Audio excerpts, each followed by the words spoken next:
Rome was an extremely powerful empire in the ancient world, especially during the Pax Romana, which was a time of prosperity and stability.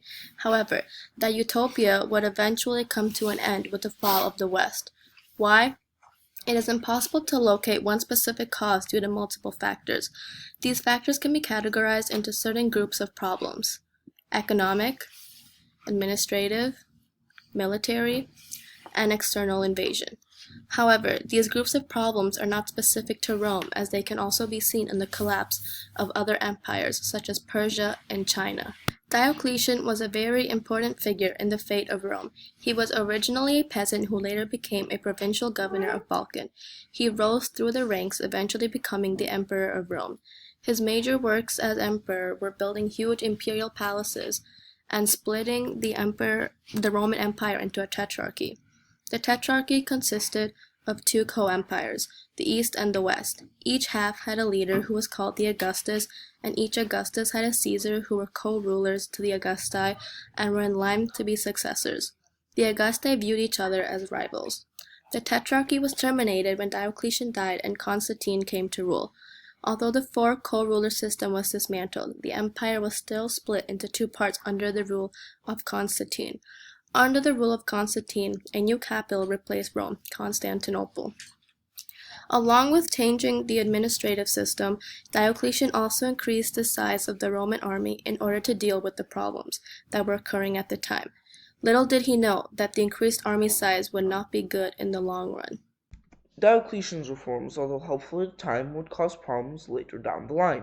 His division of the empire into a tetrarchy would divide the economy, making one side increasingly poor, while the east stayed relatively wealthy. However, the general economy of Rome started to drop due to many factors such as inflation, overtaxation, and depletion of resources. To save resources, the government started to make coins with less gold and silver in them. For example, instead of creating 1,000 coins out of a gram of silver, 2,000 would be made. However, this is not accurate and do not quote me on it. A huge production of coins caused inflation. Fortunately, many people's wages were not able to keep up, therefore an ordinary person could afford only less goods for the same amount of money. There was also a decrease in population, which led to serious loss in agricultural productivity, reduction in tax revenues, and difficulty in finding people for the army. A huge factor in depopulation was the increase in poverty. This increase in poverty was due to prices going up because of inflation and less productivity. Because of this large amount of poverty, not as many people had kids, which led to a smaller population. In addition to lack of reproduction, Romans were attacked by Germanic tribes and plagued with diseases, killing and driving out their population. Due to a lack of workers, the productivity of the Roman Empire was negatively impacted. Along with the lack of labor, the quality of the land was depleted, making the task of agriculture even more difficult. In result, the government could not get as much money from the people. This resulted in more tax. For example, traders were liable for a special tax every 5 years, which were supposed to be paid in gold and silver. Senators were liable to be taxed for food, supplies, and surtax. They also needed to make a payment to the emperor every time a new one arose, or every 5 years one emperor is in charge. Magistrates and council members were supposed to pay crown gold every time there was a special occasion or celebration. Typically, this large amount of tax could not be met. To compensate, tax collectors had to pay the missing amount from their own money. This large amount of tax meant that farmers could not supply for their family. Therefore, farmers would work for large landowners to escape taxation. These large landowners would be self-sustainable, capable of challenging the power of the government.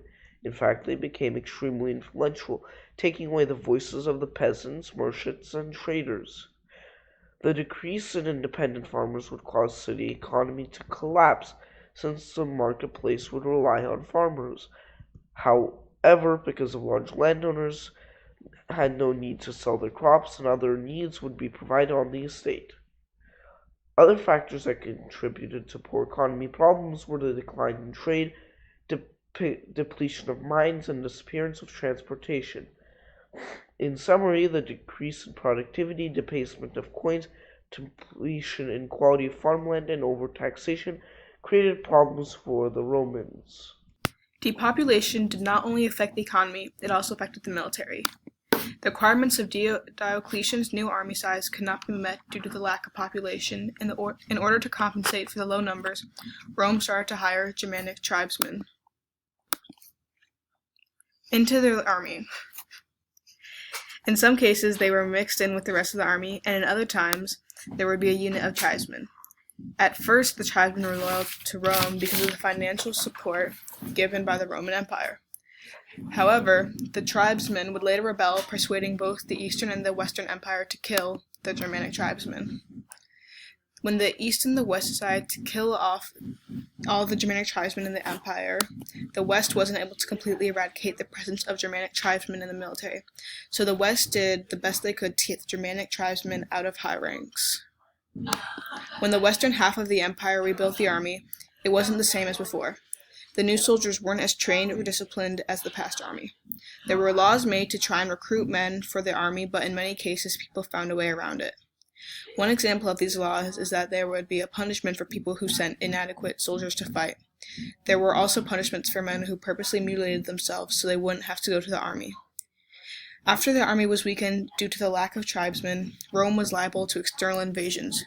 For example, the Visigoths sacked Rome simply because the Roman army was much weaker than the Huns, who were threats to the Goths.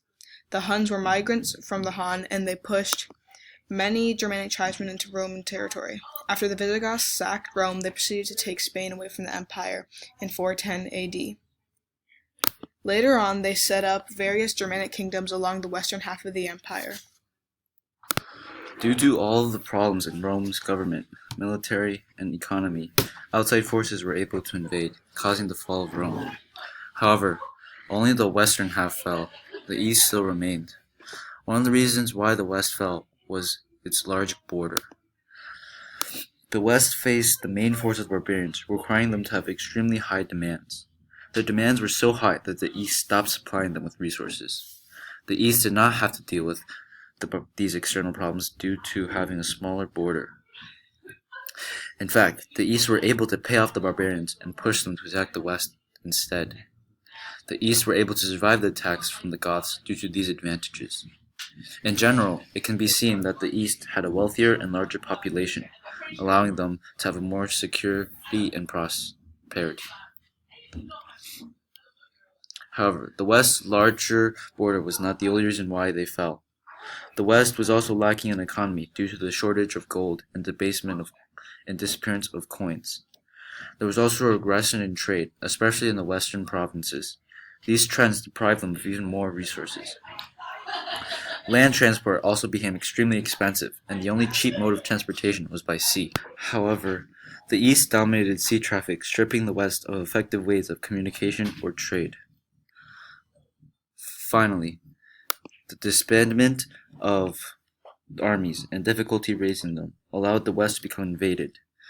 In fact, many western people lost faith in the empire and joined the barbaric ranks, helping in attacks on the Roman provinces, which inevitably resulted in the collapse of the west. Rome was not the only empire to fall.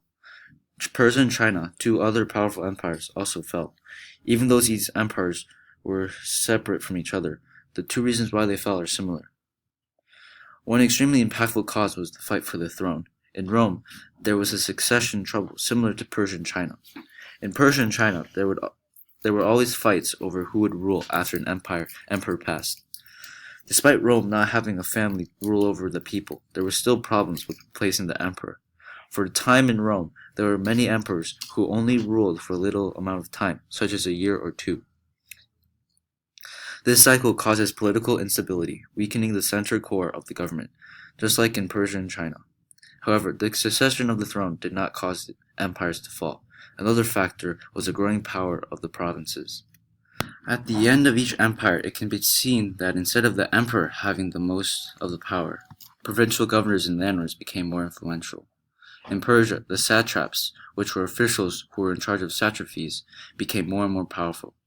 They became less accountable and soon changed from being a hired position to an inherited position. This is similar to the generals and Confucian magistrates in China, who can gain power due to the emperor not doing anything. In Rome, the landlords became extremely powerful due to the poor economy not being able to support the entire population. Eventually, these landlords were hired by the emperor to do tasks that a bureaucrat would. This decentralization of power weakens the integrity of the empire, allowing it to fall apart due to invasion or rebellion. This cause of powerful officials is also related to another cause, the loyalty of the citizens. In Rome, many citizens fled to the Germanic tribes due to their loss of faith in the Roman Empire. This decrease in population greatly affected Roman economy. In China, people started rebelling because they started to have different beliefs on how the government should be run. For example, the Yellow Turbans believed that the world was in chaos because of the Hans, causing rebellion. The collapse of the Roman Empire was not that different from the fall of the Persian and Han empires. Their ending shared many causes such as administrative, economic, military, and external invasion and internal rebellion. In Rome specifically, there were economical, political, and military problems which resulted in the collapse of the western half. For our pictures, we got them from these links. And for our arguments and information, we got them from these sources.